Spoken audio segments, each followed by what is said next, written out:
Hi friends, welcome to my channel. இன்றைக்கி பார்த்தீங்கன்னா நான் கன்னியாகுமரிக்கு தான் நாங்கள் போனோம். அங்கே தான் மீன் வந்து ஏலம் பிடிக்கிறவங்க அந்த இடத்துக்கு நாங்கள் போனோம். பார்த்துக்கோங்க, சூப்பராக இருந்துச்சு. நானும் பார்க்காத இடம், அதாவது மீன் ஏலம் பிடிச்சது பார்த்ததே கிடையாது. இதான் ஃபஸ்ட் டைமாக நான் போயிருந்தேன்.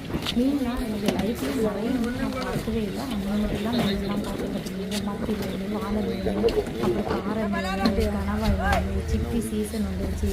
அதுக்கப்புறம் பார்த்திங்கன்னா இது இருக்குல்ல நம்ம சூட மீன், அதுக்கப்புறம் நெத்திலி. எங்கள் அப்பா ரொம்ப நெத்திலிலாம் வாங்கணுன்ட்டு போனேன். ஆனால் போன பிளான் நெத்திலி வாங்கணும், அதில் வாங்கணும் அப்படின்னு நினச்சி அங்கே போய் சங்கர மீன், இப்படி விதவிதமான மீனெல்லாம் நான் பார்க்கும்போது வந்து சூப்பராக இருந்தது. ஃபிஷ் மார்க்கெட் பக்கத்துலேயே இருக்குது, காய்கறி இருக்குது, எல்லாமே எங்கள் கன்னியாகுமரியில் அந்த பீச் பக்கத்துலேயே இருக்குது இருக்காங்க.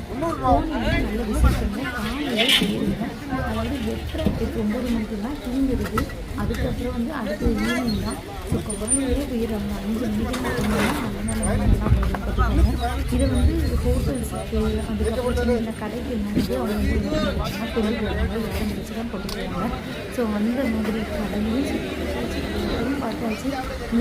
மீனையும் நம்ம சுற்றி பார்த்து நம்மளுக்கு தேவையான மீனாக நம்ம வேலை முடிச்சுட்டு வந்து வீட்டில் சமைச்சு சாப்பிடும்போது அவ்வளோ டேஸ்டியாக இருக்கும். அது ஃப்ரெஷ்ஷு மீன் சாப்பிட்டா எப்படி இருக்குன்னு சொல்லுங்க பாருங்க.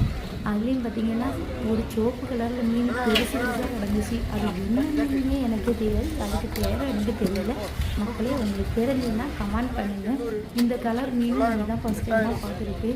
இப்படி ஒரு மீன் வந்து லைஃப்பில் நானும் பார்த்ததே கிடையாது. இதுக்கு பேர் எனக்கு தெரியல. தெரிஞ்சுன்னா கமெண்ட் பண்ணுங்க. அதுக்கப்புறம் இங்கே தான் மீன் வேறு வீடியோஸுக்கு நான் போடுறேன் பாருங்கள். பாய் பாய்.